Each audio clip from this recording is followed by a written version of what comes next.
Guys, mix up at the Mecca, right? We're going to change up Madison Square Garden. That's a tremendous deal, right? There's a lot of moving parts here, and it's very important that you study them. In a regular circumstance, Plan B was already in place. Sergey Pavlich. It's already in place. If Jones and or Stipe gets hurt, Sergey goes in against the one that is still standing. It was already in place. If you don't go with that, history says you would elevate your co-main event, which in this case happens to be a world title fight, and that would become your main event. You would move Alex Pereira, who's already sold out the Garden before, did it with Israel Adesanya. You'd put him in there with the return of Prochazka. It's an extremely meaningful fight. I mean, this is Prochazka's chance to show just how good he is. Not to mention the backstory, which nobody's told, you likely will never be told it anywhere because these guys don't know how to tell a story. You've got the tie-in that Prochazka took the belt from Yuri's coach. It is the biggest element of this fight from a public interest standpoint. Alex Pereira stood in the corner and watched his friend, coach, and mentor be stopped by Yuri Prochazka. Took his belt away, took his dreams away. The student from the corner becomes the teacher, and he returns for redemption. It is the biggest public interest story of this entire fight that I assure you nobody will tell you. Now, I bring that to you because these two have done such a poor job that they didn't get elevated. And if anybody could make a demand that they deserve to be elevated at Madison Square Garden, it's a guy who's already sold it out. And his name is Alex Pereira, but he got demoted. Now, how do you keep him demoted? How does the only world title fight on the card stay underneath anything else on the card? Well, there's only one way. If it's a bigger weight class, and it's also for a belt. So two guys that are completely unproven as North American draws as it is. Two guys who have neither one of them ever headlined a pay-per-view aside from the Garden are going to come in on top of you, and we're going to throw a belt out there just to stick with the policy so we don't have to elevate you two, right? I mean, there's a lot of moving parts here. The UFC has done nothing wrong, by the way. Not even close. The athletes have. If Prochazka and Pereira get this news that they're jerking the curtain for two guys who aren't even from here, who, by the way, don't have a championship that they're bringing, I mean, I just got to share for you, it's a very big deal. If I were in that co-main event spot, I would be screaming from the rooftops. But if I was Sergey Pavlich, I would have informed the world that we already have a deal. You don't need to call me a Tom Aspinall unless you're telling me that Jones and Stipe are hurt. We already have a deal. The deal was I go in on as short of notice as needed, which generally speaking is the weigh-in. Now, that doesn't necessarily pertain to heavyweights, but generally speaking, the backup fighter is specifically there at the weigh-in in case one of the guys doesn't make weight. It's extremely relevant that you do understand that, though. Because Sergey already has a deal. He's already got an opponent. If Jones he's already got an opponent, but they took that too. Both opponents come off the board and a whole new guy comes in. And that is Sergey Pavlich's fault. Sergey Pavlich has done nothing to let anyone know that he was the backup fighter. Nothing. He's knocked out 6 men in a row. That is incredible. That is frightening. That is Mike Tyson-esque. And that has never been done in the UFC, and I haven't even gotten to the good part yet. He did it at heavyweight. So he knocked out 6 guys in a row at heavyweight. Oh, by the way, I haven't even gotten to the good part yet. He did it all in less than 1 round. That's your game changer right there.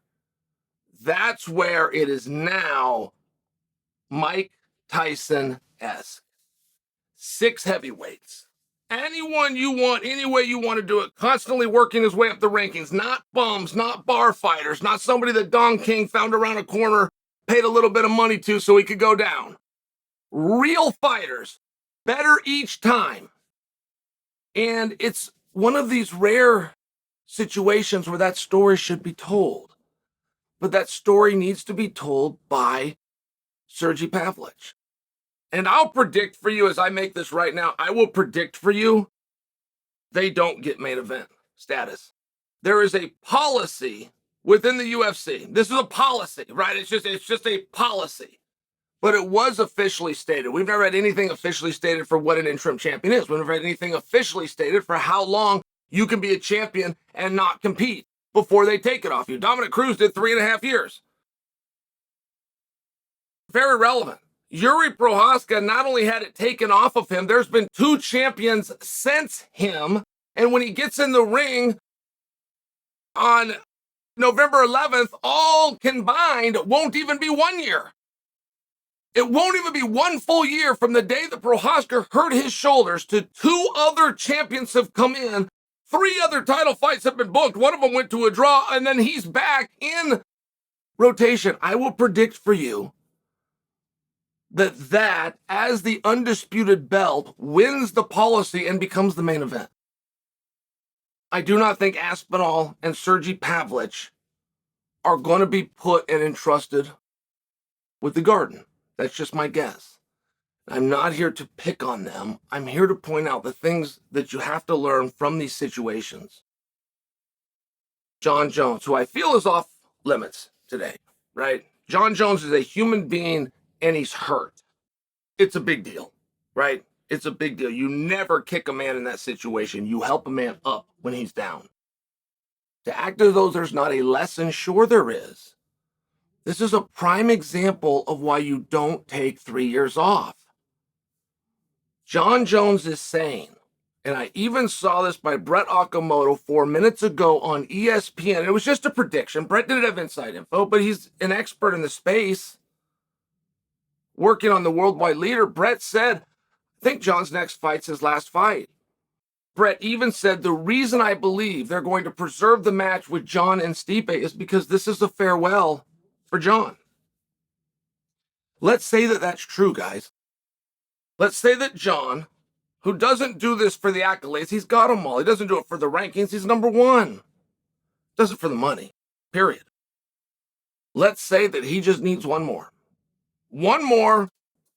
Brett's going to be right and Jon's going to call it. Let's just say that 1 more could have been 3 years ago. This whole situation could have been avoided. That 1 more that'll get you over the hump for the rest of your life could have been 9 matches by this point right now. You're already on the beach out there in the Bahamas. It's extremely important as an athlete. You get the matches that you can get when you can get them.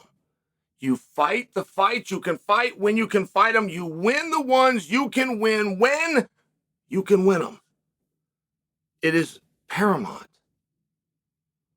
And where they're going to go from here, as much as I'm putting on Sergey Pavlich for not speaking up and getting Stipe, which is exactly what he should have done, it does go the other way as well, where perhaps Stipe's got 1 bullet left in the chamber and he wants to hold it, even if it means he'll sit for a total of 3 years to get in there with Jon, which I'm predicting for you now does not happen. I would be stronger to predict that if Brett Okamoto turned out to be right.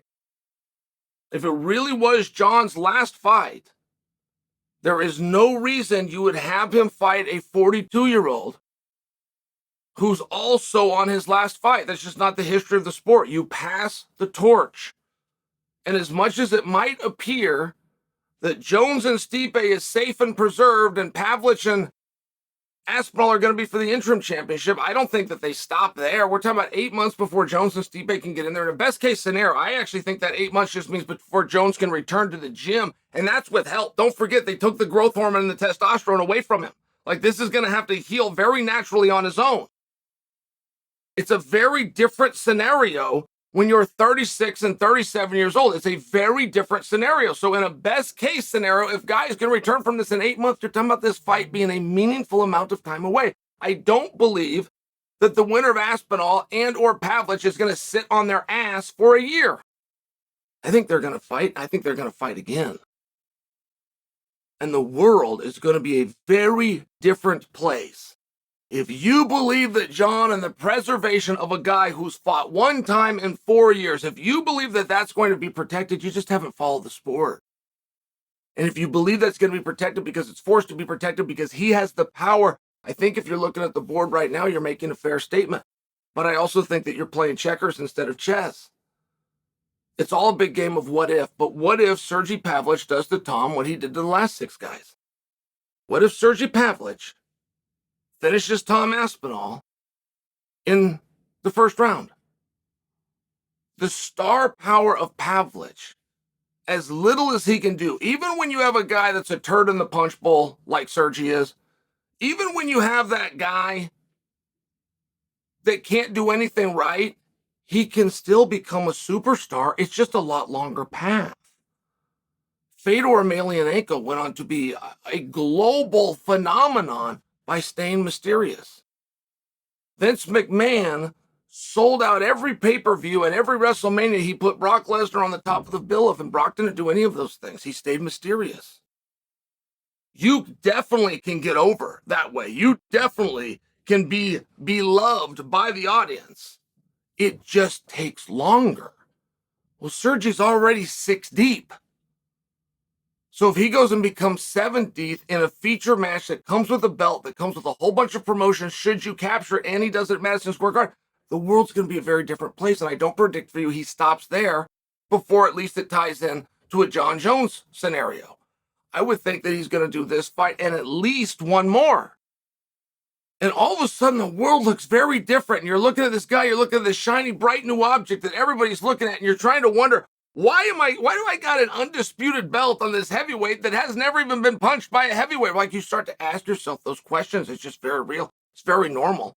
It's not a knock on Jon. It's not a slide in the least. It's just the way that this business goes. It would be beyond weird to have either Sergey or Tom as your interim champion, healthy, willing, and ready, and then bringing your undisputed champion to fight somebody else. We don't know a lot about interim belts, right? There's never been any rules set. Yuri Prohaska had a belt taken off of him in 7 days at the same time that Francis Ngannou sat for 10 months. So there's some give and take here. And for some people, it's one of their favorite parts about MMA. But I'm sharing with you, this would be unprecedented for what little criteria that we have. We do always have what's known as a precedence. We do always have history. Nothing within history says you can have a healthy and willing interim champion, a return of your undisputed champion, and have them not face. What happens then? Either Sergey or Tom Aspinall sit in the front row and see who wins between Jon and Stipe, and that's going to be their next opponent, except it's not, because they're both dinosaurs and they both said they're going to retire. Things get really weird, and while you might want to preserve and show respect to that today, things become very different after you have a new young champion. And that's if it's Sergey. That's if it goes to Pavlich, who can't, this guy couldn't spell promotion. As my friend Colby Covington would say, this guy couldn't draw money if you gave him a sheet of white paper and a green crayon. Aspinall, on the other hand, is the total package. If Aspinall can get the jump on the young Russian, oh, by the way, has the skills that he has, not to mention he's got my back and he's got Michael Bisping's back, and there's only so many voices in the sport. I'm just sharing for you to make believe that the world 8 months from now that appears to belong to Stipe and Jones is still going to belong to Stipe and Jones. I think that's unlikely. I don't think anything about this match should be viewed as an interim championship. You have a champion who tells the world, I'm not even tough enough to try. Not even tough enough to compete. And this would be very cold and very hard language because someone is injured. it wouldn't change the fact, right? It doesn't change the fact that the 125-pounder can't beat the 205-pounder. It doesn't change the fact of his DNA or how he was born or that this is insensitive. It doesn't change anything, that his skills are better and he's more driven and he's more disciplined and his mother treated him nicer. It doesn't change the fact that he's 125 pounds and that guy's 205 and the fight's going to go the same way every time. It's a very weird thing that we're doing right now. And we, the audience, at some point need to unionize and couple together and push back and give Aspinall and Pavlich what they deserve, which is the respect of recognizing the World Heavyweight Championship is going to be contested and determined by the winner of that fight.